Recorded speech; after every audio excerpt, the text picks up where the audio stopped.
Hello అండి, welcome back to our channel. నేను మీ మల్లిక. ఈరోజు మనం హోటల్ స్టైల్ పర్ఫెక్ట్ మైసూర్ బోండాని చాలా సింపుల్గా ఏ విధంగా ప్రిపేర్ చేయాలో చూద్దామండి. వీటిని మైసూర్ బజ్జీ అని కూడా అంటారండి. పైన క్రిస్పీగా లోపల సాఫ్ట్గా చాలా బాగుంటాయి. లోపల పిండి పిండిగా లేకుండా ఒకసారి పిండిని ఈ విధంగా కలిపి చూడండి, చాలా బాగా వస్తాయి. అంతేకాదండి, దీనికి కాంబినేషన్గా ఒక టేస్టీ చట్నీని కూడా మీకు ఈరోజు చూపిస్తాను.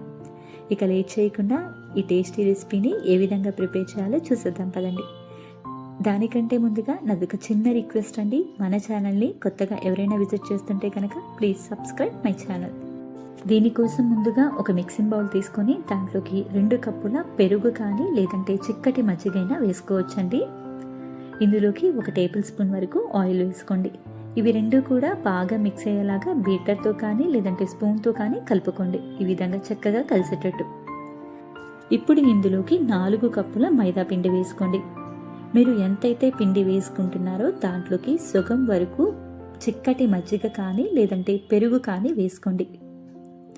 అప్పుడే మనకి బోండాలు బాగా వస్తాయండి టేస్టీగా. ఒకవేళ మీరు మైదా వద్దు అనుకుంటే గోధుమ పిండితో అయినా చేసుకోవచ్చండి, చాలా చక్కగా వస్తాయి బోండాలు. మనం వేసుకున్న పెరుగు పిండి 2 కూడా బాగా కలిసేటట్టు కలుపుకోండి.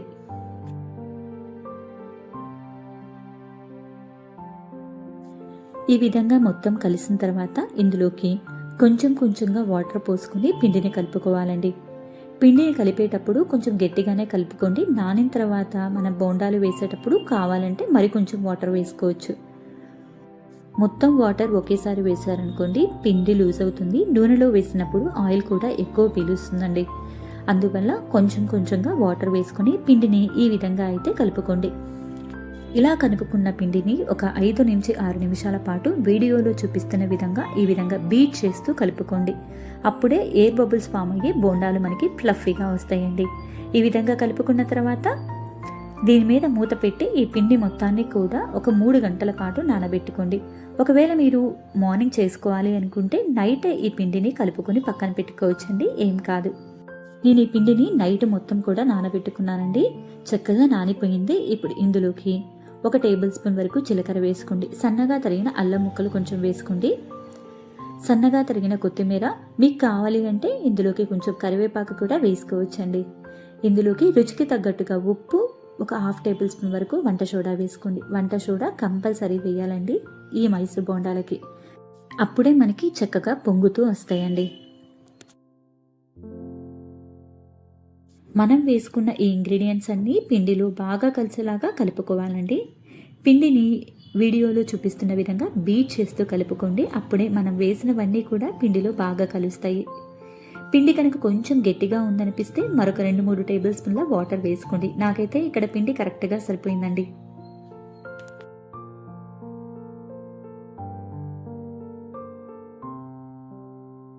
పిండి కన్సిస్టెన్సీ అనేది మనకి ఈ విధంగా ఉండాలండి.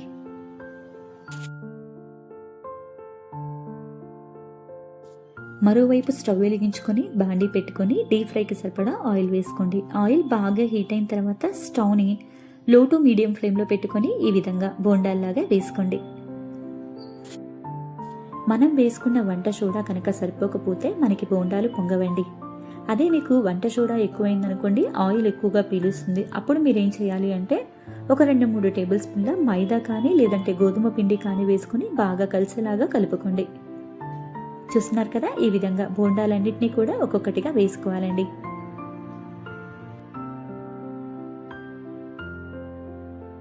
ఇక్కడ మీరు గుర్తుంచుకోవాల్సిన విషయం ఏంటంటే స్టవ్ని లో టు మీడియం ఫ్లేమ్లో పెట్టుకొని మాత్రమే ఈ బోండాలని ఫ్రై చేసుకోవాలండి. లేదు అంటే కనుక పైన కలర్ వస్తుంది కానీ లోపల అంతా కూడా పిండి పిండిగా ఉంటుందండి. అదే మీరు లో టు మీడియం ఫ్లేమ్లో కనుక ఫ్రై చేసుకుంటే చక్కగా పైన అంతా కూడా క్రిస్పీగా లోపల సాఫ్ట్గా చాలా బాగా వస్తాయి. చూస్తున్నారు కదా, ఈ విధంగా గోల్డెన్ బ్రౌన్ కలర్ వచ్చేంత వరకు కూడా మీరు ఫ్రై చేసుకోవాలండి. ఇప్పుడు వీటిని తీసుకొని ఒక సర్వింగ్ ప్లేట్లోకి పెట్టుకోండి. ఇదే విధంగా బోండాలన్నింటినీ కూడా వేసుకొని తీసుకుంటూ ఉండాలండి.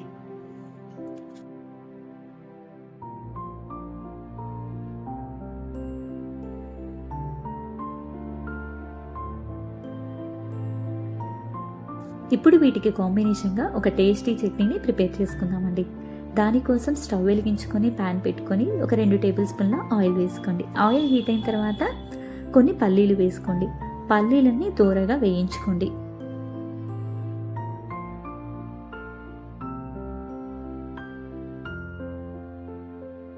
పల్లీలు మనకి ఈ విధంగా వేగితే సరిపోతుందండి.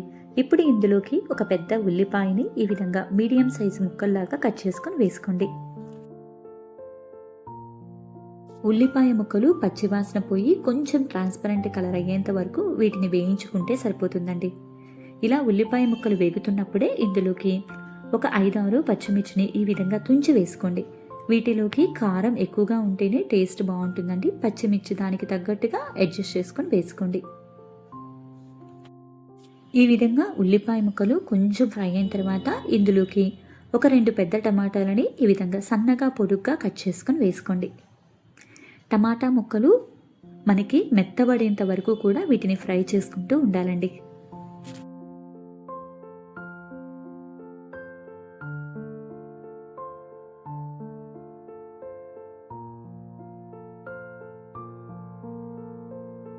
టమాటాలు చక్కగా ఉడికిపోయి ఈ విధంగా మెత్తబడ్డాయి కదండి. ఇప్పుడు ఇందులోకి చిన్న ఉసిరి సైజ్ అంతా చింతపండు వేసుకోండి.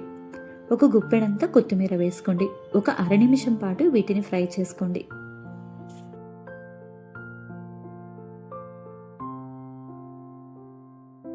ఇప్పుడు స్టవ్ ఆఫ్ చేసుకొని ఈ మిశ్రమాన్ని మొత్తాన్ని కూడా చల్లార్చుకోవాలండి.